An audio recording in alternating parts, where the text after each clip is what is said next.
Hey, how's it going? It's me, Kyoke. This is my Kefka Scholar reclear. So, previously I cleared on Summoner. This time I went ahead and progged on Healer, and my choice of job was Scholar. So this is the first time I'm actually progging on Scholar.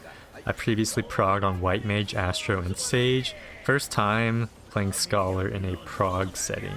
We'll go ahead and give you disclaimers. As for healing and mitigation, I have a home-brewed healing mitigation plan for P1, P2, and then I ended up adopting the PF mid plan for P3 onwards.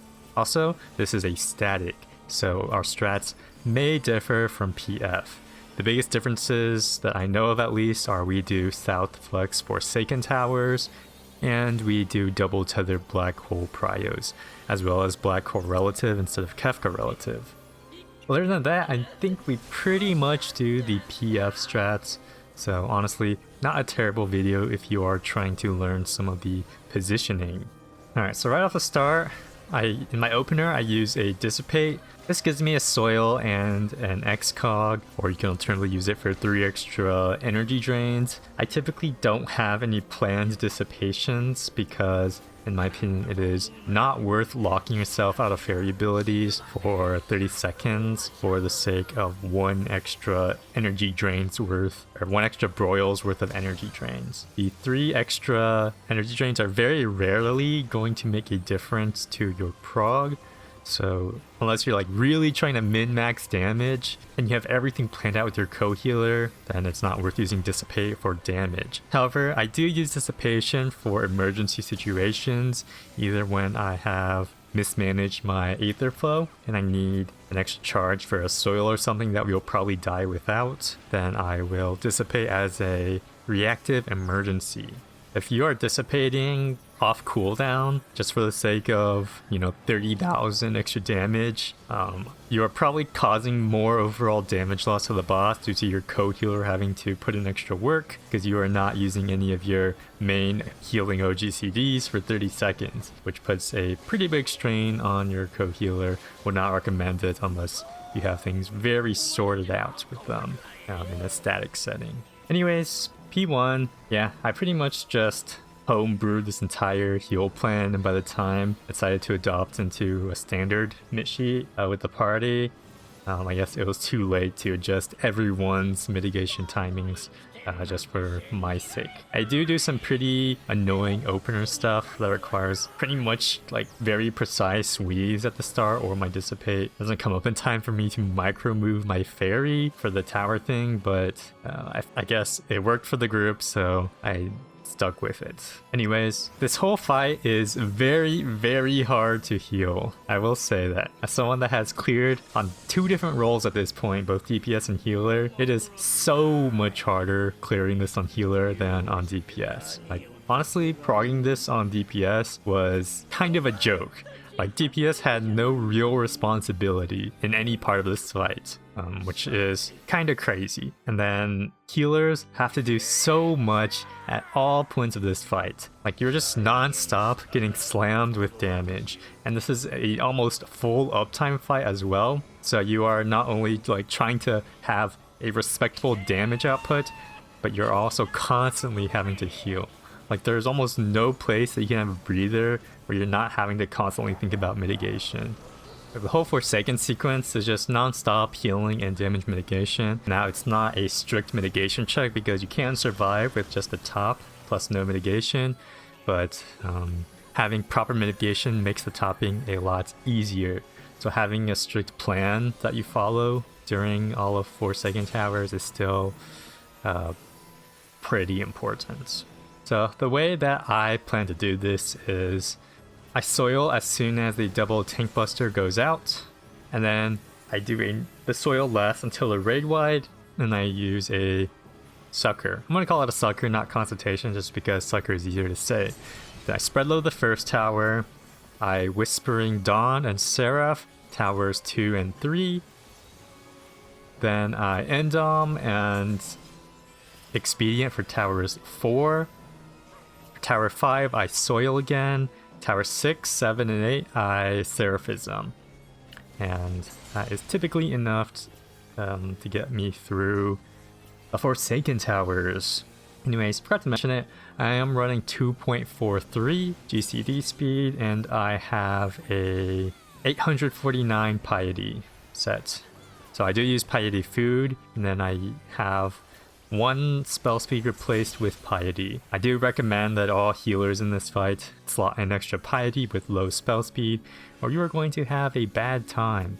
For real, like 849 piety is still, in my opinion, kind of low. There were times where I definitely had mana issues, and this is with extra piety. So definitely consider running extra piety. Either run piety melds if you don't want to refarm gear, or run piety food, or both. So for these tank autos here, I have a fairy tether plus excog on the tank taking autos, because autos do hit like a truck in this fight. And if they do not have any source of constant topping, then they will just fall over for their mid buster during trines. So either do a fairy tether and or have your regen give them extra, but make sure they are at least healthy for their buster, or they will fall over and die. The DPS checks in this fight are still not a cakewalk. Like, you still need to do good down, and you can't have too many deaths. And deaths kind of snowball as well, because it means your group has to use extra at the end of the phase, which makes the future phases a bit harder as well. So you want to really prevent deaths if you can. Healing deaths are also rather unfortunate but common. So do your best as a healer to make sure that people don't die to damage, although it's going to happen a lot in Prague. I know it happened a lot to me, where tanks just getting slammed by 100k autos non-stop throughout this fight. It's easy to kind of get occupied by either mechanics or other things, and then the tanks just fall over because they're also getting slammed by busters the whole time. One other thing I want to mention is that if you're a static or you're a PF tank watching this for some reason, I highly recommend slotting in tenacity gear as a tank. For real, once my statics tank swapped 3 pieces to tenacity, which were the most damage efficient pieces, it became so much more comfortable keeping them alive from both autos and busters. You're basically trading like 200 or 300 DPS, potential DPS, or a permanent 6% mitigation. And 6% just permanently stacking on top of your normal mitigation is a lot. So start of P3, this is where I adapt to the PF mid plan. I sucker at the end of the definition of insanity cast bar, which lasts until the boa raid wide. And as soon as the bosses are targetable, I do 2 dots, 1 broil, and then I drop my soil. So this early soil catches the boa raid wide, and it also comes up in time for the first element. The miss sheet has you experiencing during this thunder tank buster. This helps the tank a bit with their mitigation, and it should be able to catch the second fire or water if you don't do it too early. Here it catches, but it was still a little bit too early. But doing it early for the tank buster thundercast makes it up for the next usage during black holes. So vacuum wave is a soil, Fey Illum plus Seraphism. Make sure to have a Seraphism shield beforehand. Then after the knockback, you can Seraphism again. This is for the Ultima Blaster limit cut damage, and also to help the tank a bit. That's taking both autos and the Ultima Blaster so they don't fall over before they need to take the buster, which is a valid concern and something that has happened before. So, like any good group, I switched to the Chaos boss here for P3 because although I'm healer 2 for most positions, my chain helps the melees out during the 10-minute burst window. Since you're not allowed to chain Chaos if you have the X-Step debuff, I swapped to the Chaos boss to... Well, the bosses do equalize a bit, but me chaining Chaos with our higher damage melees is an overall damage gain, which makes the enrage just a bit easier. So I'm not sure if this is a common thing in PF for scholars to take Chaos, but it's something I recommend. Starting with Accretions, this is kind of a regen responsibility. As a shield healer, the best that I do at least is I spread low off the tanks, and then I excog one of them, just so the tanks don't die to autos as soon as they get set to 1 HP. So that one of them has an excog buffer to go through. plus spread those shields so they don't immediately get autoed and fall over right after they get set to 1 HP. Also, you want to soil as soon as you get set to 1 HP. This is a very early soil, but it works out so that you catch pretty much you catch the shockwave, stack, or roll spreads, and after that you soil on cooldown essentially for the rest of P3. By using a cooldown, the soils frequently catches the shockwaves, and they also help out with the tank busters, and they help out with the earth AoEs that go out from people cleansing. I'm support 2 in this POV, pretty chill. Again, we do black hole relative tether prio, not Kefka relative, but it's not a big difference. I've disclaimed it, you're not allowed to complain about it. If you do have a black hole in your clockwise position, such as in this clip, you do need to go to the other side of the black hole. Don't stand close on the wrong side or you will get beamed by the tether counterclockwise of you. So just make sure you go through the black hole when you need to. Yeah, my soil here, use it on cooldown. Soil is able to catch the last stack or spread shockwave, and then it comes up in time for stompies. So I Seraphism, soil stompies, and you can spam your Seraphism suckers throughout the entire phase, because if you don't, people might die to damage. Just make sure they receive some form of healing in between the first and second instance of damage, whether they're stack or tower soak, since they do require healing in between. My Seraphism usages are for P1 it's Graven 2, for P2 it's Forsaken Tower 6, for P3 I use it for Vacuum Wave and then Stompies, and then my final usage is during P5 Forsaken Enrage. So those are my Seraphism timings. For P4 I start with a spread low. I am doing the spread markers for my group, which is a lot of mental load and also a lot of micro-wing, since the shield healer has pretty much the biggest timing responsibility throughout this entire phase in P4, especially during these 5 raid-wise spams at the start. So it's like sort of difficult doing all the markings while doing all your timings, but you do want to Fey Eloom for the second Grand Cross and use Seraphism for the second Inferno Tsunami plus the third Grand Cross. And then you want to soil halfway through the anti-light cast bar. The main purpose of the soil is to have a soil up for the first stack or spread, and then for the soil to be up in time for the second Ultima Surge plus stack and spread. So right here, it's pretty much halfway in the Flood of Naught cast bar that I drop my soil in the middle of the arena. You want to drop in the middle of the arena so people can still be in the soil while they're out stacked and spreaded. And just make sure people are tops in time before the raid wides. I will say that having stillness as a shield healer is actually really, really hard. Like, the shield healer is the only one that has a required cast between the raid wides and stillness. So I highly, highly, highly recommend using a Swift Sucker when it's time for your Stillness Excel Bomb. If you don't, you will.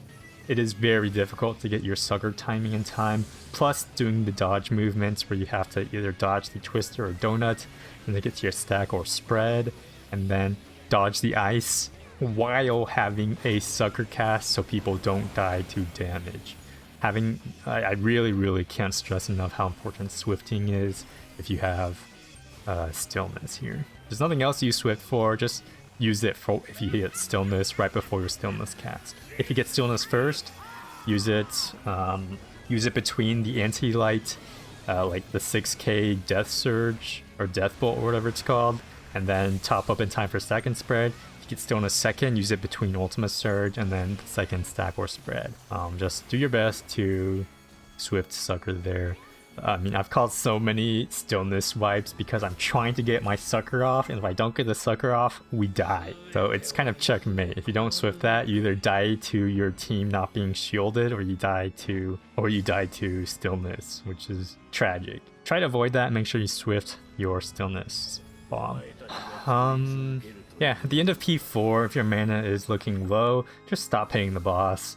Yeah, sure, your parse will be bad, but it is pretty important that you go into P5 with as much mana as possible, since this is the most mana intensive phase. So you can start your spread low as soon as the boss starts rising from the arena, and then you want to drop your soil. If you don't do any suckers in Ultimate Repeater, you'll probably just die to damage. Even with your regen doing non-stop GCDing, you'll get hit 2 times between each regen GCD, and then you will die if you are not also helping with the healing effort there. Water waves, it's just an expedience, and then a sucker beforehand, and you'll be fine. Medding Orchestra, this is where the mid sheet says to use Fey Eloom plus soil. Use Fey Eloom rather early here, so it's up in time for the Enrage usage, and then roll autos. I recommend suckering if people are low. If you know your regen will be healing between the autos, then you don't really have to do much. Celestiad, I highly recommend saving instant heals such as Indom or Fey Blessing. This is also where you should be using your Seraph charges. So I try to Seraph before the 2nd and 3rd tower damage goes off, and the party does require healing between the tower hits, or you will die to damage. So do your best to help out the regen here, and then you go into the 2nd Ultimate Repeater. Make sure you have a soil for this. Make sure you spam suckers. This one is scary, and you will probably die to it if you're not spamming heals along with your co-healer. 2 roll autos. This is Exa Flares. Nothing really to say here. There's no damage going out unless you fail the Exa Flares. Unlike my first clear where I was falling with Dorito, this time I managed to learn Exa Flares enough to solve it myself. Although I did eat a couple of Exa Flares, which I'm not proud about. But doing mid dodge Exa Flares, I know there's a ranged Exa dodge pattern that you can do. If you understand it, it sounds fine. I do mid dodges just because that's the one that I learned. Do whatever's comfortable for you. Try to have a soil down for the Exa spreads, and then the soil lasts until maddening. But you won't have soil up for the roll autos here, but your soil does come up in time for the first Forsaken. So this is just a damage mid spam that is very, very scary. Probably like the hardest mid heal check that we've ever had in this game, I would say. So start with a spread low, Fey Eloom, and soil. It's okay if your Fey Eloom isn't up. You don't have to spread low in Fey Eloom, although if you are able to get it off, then that is beneficial. As soon as the first damage goes out, pop Seraphism, and you will be suckering basically every single hit until Seraphism runs out. After the 2nd instance of damage, which is the first stack, pops Expedient, and then pretty much use Seraph and your 2nd soul as soon as they come up, and use Indom and Fey Blessing wherever it makes sense to. If you are running low on mana, this is the time to Super Ether. That's right, we are skipping a damage pop because damage doesn't matter when your party is dead because you are out of mana in this very precise heal mid check. So make sure you have Super Ethers on your bar. I can't stress how important it is that your pods is not important compared to your healing and shields, and you will probably run out of mana very fast in the enrage sequence if you are not running very high piety. There's very little room to actually GCD during the enrage cast. If you're not comfortable, if you're not comfortable, just drop all your damage during the entire heal mitigation check and only Seraphism Sucker. If you greeded Broil and you don't know the timings, like for your own GCD or whatever, and you don't get your shields off in time, that is pretty much just a party wipe. The only time I would say it's okay to greed is if the stack icon is still up and you already have Seraphism shields up. At that point, there's nothing to do. You can do a ruin or a dot at that point pretty safely. Just make sure to have shields up before every instance of damage, and don't forget about the untelegraphed Forsaken damages. Remember, you're not only taking stack damage there, you're also taking raid wides between the stacks. So as soon as the stack goes out, like, have shields up. Anytime you don't have shields up, put shields up. And it's only okay to do dam, like with ruin or a dot, if you already have shields up and there's no damage coming out. within like 2 or 3 seconds. If you're not comfortable with it, don't press any damage at all. Remember, healers, it's not a point for them to damage, it's important for them to heal. Every time I cause a white there because I'm greeting damage, I just like feel like an idiot. Because I am an idiot. Broil is not worth risking your clear. Don't do it if you're not comfortable. If you really want to maximize damage, then watch a VOD and practice your timings with a training dummy with your correct GCD and all that. And if you're comfortable with that, then you are okay doing damage. And that's with you having the timings down with a lot of practice beforehand.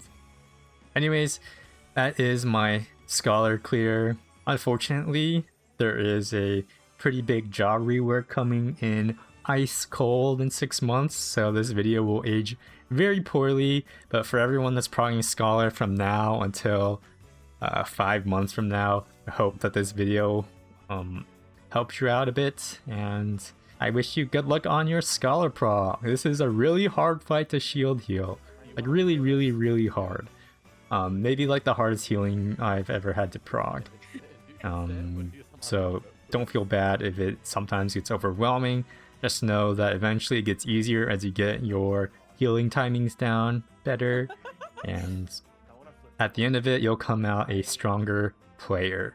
If you can shield heal Kefka, you can do anything in this game. Like, I'm very confident of that. So, chin up, do your best, and I believe in you. Good luck, GG.